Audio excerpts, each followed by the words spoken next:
Olá, turma. Vamos iniciar nossa aula de filosofia. Hoje vamos continuar falando sobre o tempo, uma breve história do tempo, falar do tempo na história, ok? Alguns conceitos filosóficos na Grécia Antiga sobre o tempo e também na Idade Média.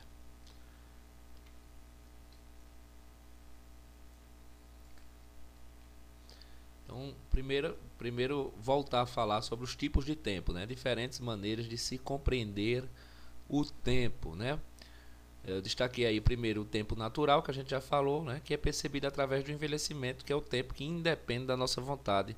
Não é o tempo criado pelos seres humanos, mas é o tempo da natureza, certo? Então, como é que a gente percebe esse tempo? Através do envelhecimento. O tempo sempre esteve presente desde antes da humanidade, né?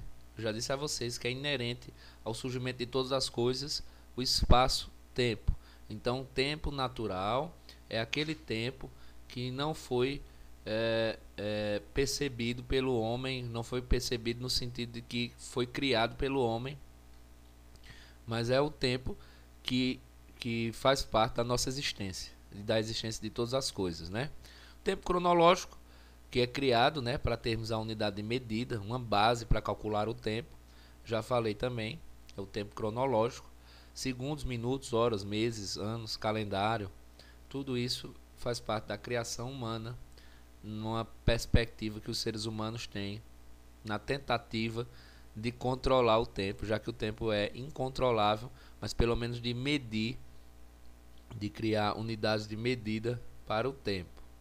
Temos aí também o tempo histórico, certo? Que é construído pelos historiadores para melhor narrar os fatos históricos. E a gente sempre utiliza também na filosofia quando a gente quer se inserir no contexto da história, né? Então é dividida entre pré-história, vocês já devem ter estudado isso na disciplina de história, né? A pré-história vai até o surgimento da escrita, certo? A partir do surgimento da escrita começa a Idade Antiga, você tem a Antiguidade Oriental, lá Mesopotâmia, Babilônia, Egito, né? Depois você tem a Antiguidade Ocidental, que é quando tem Grécia e Roma, vocês vão estudar isso em história, certo? O tempo ocidental é contado, a gente vai ver o tempo religioso, né? Já é contado a partir do nascimento de Jesus Cristo, que é o ano zero, certo? E aí, a partir daqui, do ano da queda do Império Romano, a gente tem o início da Idade Média. A Idade Média vai até o fim de Constantinopla, a tomada de Constantinopla pelos turco-otomanos. Depois a gente inicia, que é conhecido como Idade Moderna.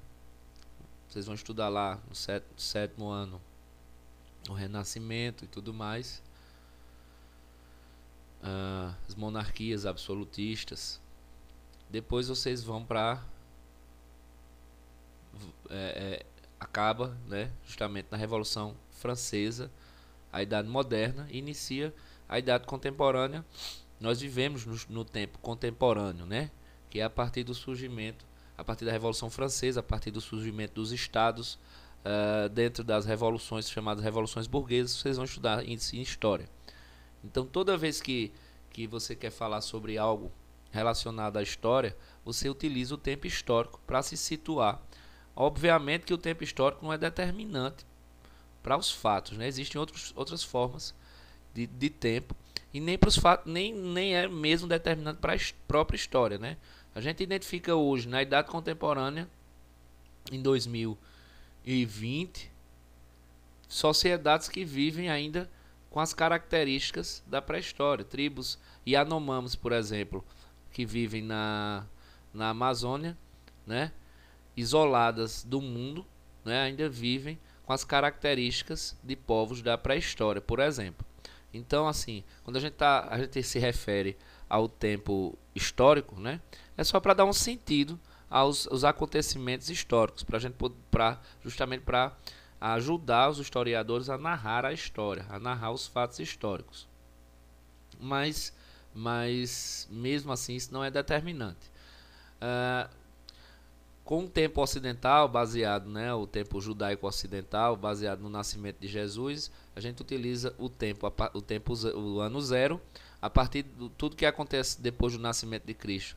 É DC, né, depois de Cristo, e tudo que acontece em relação ao tempo antes de Cristo, né, a gente usa o AC antes de Cristo, certo? Vocês já devem também ter escutado falar nisso tudo que eu acabei de falar. Tempo psicológico eu também falei, né? Um tempo ligado ao nosso desenvolvimento psíquico. O termo psicológico, né, é um modo interno de perceber a passagem do tempo, tem a ver com o nosso próprio desenvolvimento interno, psíquico, mental. Essa percepção nem sempre coincide com o tempo físico, né? Com aquele exemplo que eu dei para vocês, né? Ah, fulano tem 14 anos, mas tem cabeça de 10, né? Então não necessariamente o tempo físico, o tempo natural ou o tempo cronológico se insere no tempo psicológico, né? Então o tempo psicológico é um tempo interno, mental, individual. Cada um tem o seu, ok? Tempo religioso tem a ver com a crença de surgimento do universo e com a vinda do Messias, estabelecida em um tempo mítico de crença individual, né? E aí a gente vai ver que várias culturas, baseadas nas suas crenças, estabeleceram seus calendários a partir do tempo religioso, como é o caso, a gente acabou de falar, do tempo cristão, que se baseia a partir do nascimento de Jesus Cristo, certo? Então, o tempo religioso se baseia em questões míticas de crença, de surgimento do universo, né? Geralmente as narrações míticas religiosas de crença trazem aspectos relacionados à criação do universo e ao fim do universo. Isso estabelece uma base de tempo. Muitas vezes esse tempo não é um tempo cronológico, né? No tempo de Noé, no tempo, você não sabe exatamente a data. No tempo de Adão e Eva, né? Você não precisa saber exatamente a data, mas você sabe que é um tempo longínquo, que faz muito tempo, né? E isso acaba servindo de base de crença social e de base depois para se estabelecer calendários e estabelecer-se regras, medidas para o tempo, ok? Para o tempo cronológico. Medição do tempo ao longo da história, né? Há indícios de marcação do tempo em pedaços de madeira e ossos com riscos.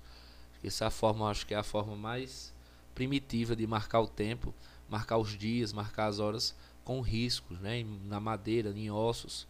Isso há mais de 20 mil anos atrás. Na pré-história, o tempo era medido com base na posição dos astros no céu e movimento da sombra gerada pelo Sol. E aqui o exemplo de Stonehenge, né, na Inglaterra, onde os raios, através da sombra, né, os raios solares aqui, cada hora que o Sol está num lugar, estabelecia aí uma noção de tempo para aquela civilização.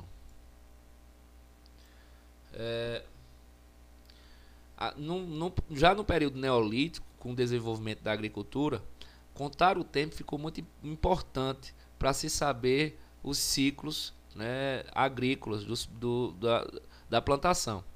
E aí, no neolítico, a contagem do tempo se tornou mais elaborada do que no paleolítico, né? Porque enquanto os homens viviam nômades da caça, contagem do tempo sempre é importante, mas não tinha esse grau de importância que tinha através da agricultura. Contar os meses, os dias do ano, os anos, para se saber as melhores épocas de plantar determinada cultura. Ok? Vamos lá.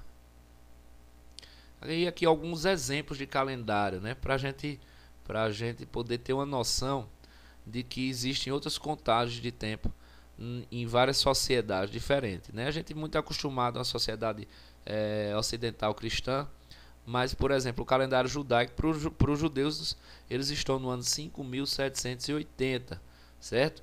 No ano zero, para os judeus é o ano 3761. Conta-se a partir de quando o povo judeu entende que ocorre a criação do mundo.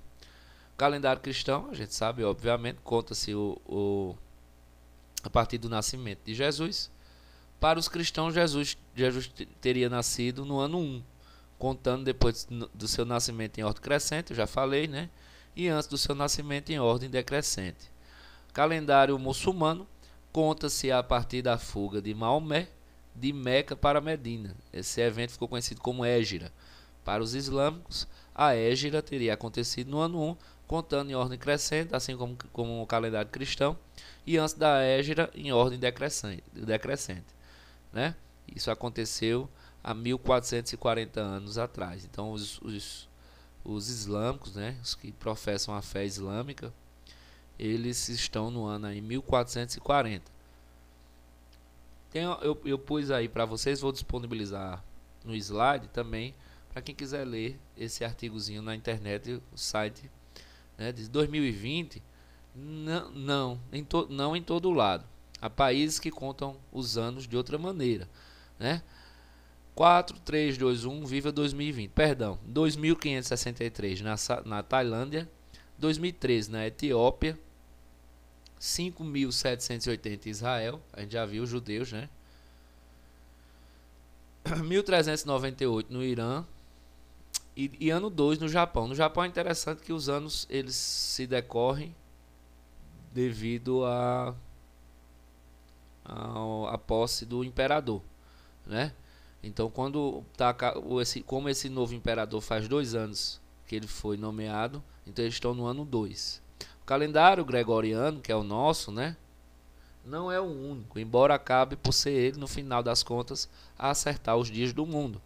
No final, o mundo acaba por se regular pelo calendário gregoriano, aquele que nos rege desde 1582, né, quando o Papa Gregório impôs uma nova forma de contar o tempo.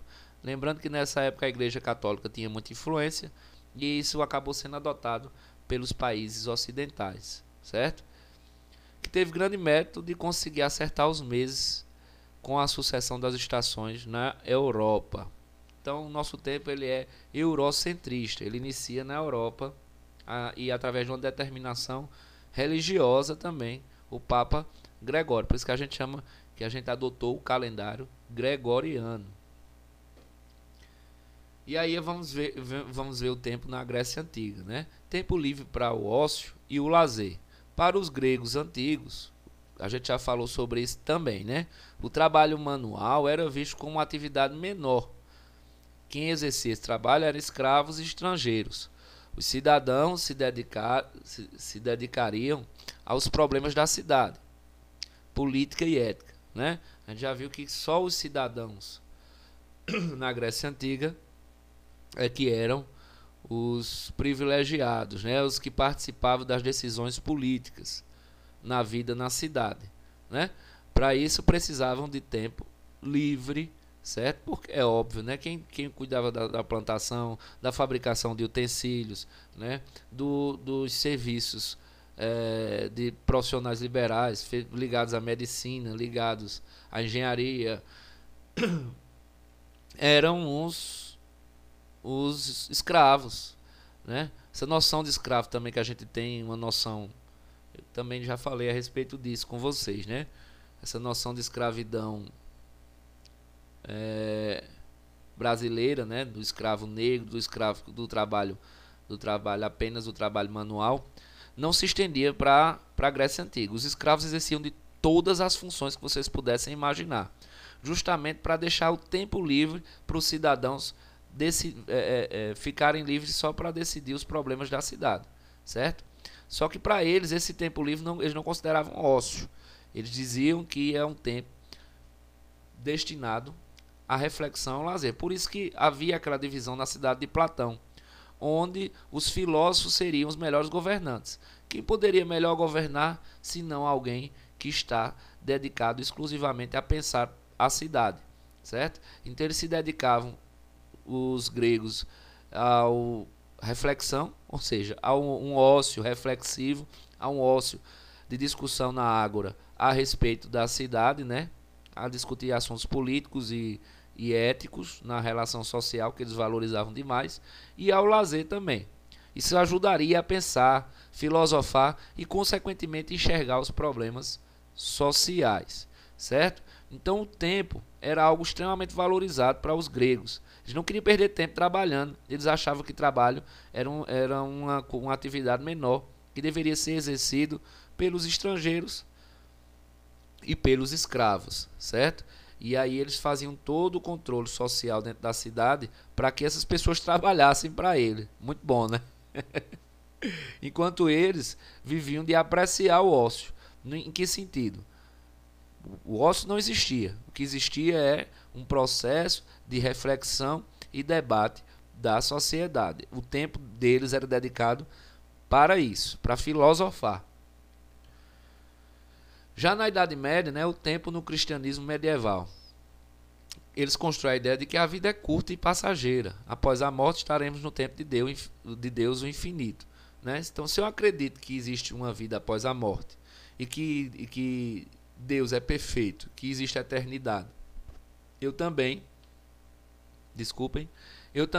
vou acreditar que essa minha vida é efêmera, ou seja, é curta, ela vai acabar. E aí, se eu tiver fé, né, for um bom fiel a alguém que siga os preceitos religiosos, e quando eu morrer, eu vou viver a eternidade.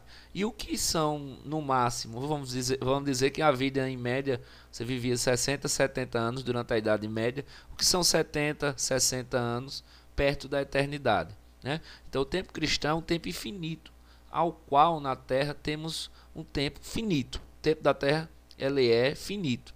Mas na vida, após a morte, nos ligamos a Deus e à sua eternidade temporal. Deus é eterno. Então, vamos viver uma vida que é curta aqui na Terra, em dedicação a Ele, esperando viver a vida eterna perto de Deus, no mundo perfeito. Né? Então, a noção de eternidade, a ideia de eternidade após a morte, justifica que dediquemos todo o nosso curto tempo na vida à religiosidade e adoração a Deus, para que merecermos entrar no tempo divino, onde tudo é perfeito. Deus é perfeito, portanto, sabe de todas as coisas, inclusive do tempo. Não existe o passado nem futuro. Desculpem. Só o presente. Então, se Deus é perfeito, quer dizer que Ele sabe de todas as coisas. Ele sabe de tudo que aconteceu no passado e sabe de tudo que vai acontecer no futuro, certo? Então não existe tempo para Deus. O tempo de Deus é o tempo presente, já que Ele é eterno. Então não existe passado nem presente, não existe passado nem futuro, só existe presente para Deus. Então viver no céu, vamos dizer assim, morrer e ir para o céu significa morrer e viver um tempo eterno junto com Deus, um tempo de perfeição, certo? O que estimulava bastante a pressão da Igreja Católica para que as pessoas seguissem os preceitos divinos, certo? Ah, mas eu tenho uma vida muito sofrida, eu trabalho, eu sou escravo, eu sou um servo, eu sou camponês e eu vivo uma vida muito ruim. Não tem problema, quando você morrer, você vai gozar a vida em perfeição. Inclusive a ideia de que se você sofrer na terra, você vai ser recompensado no céu, né? Isso tem muitas explicações econômicas também relacionado e filosóficas também a favor de uma religiosidade forçada, né? Através de uma ideia transcendental, onde ninguém voltou da morte para dizer se é assim ou não.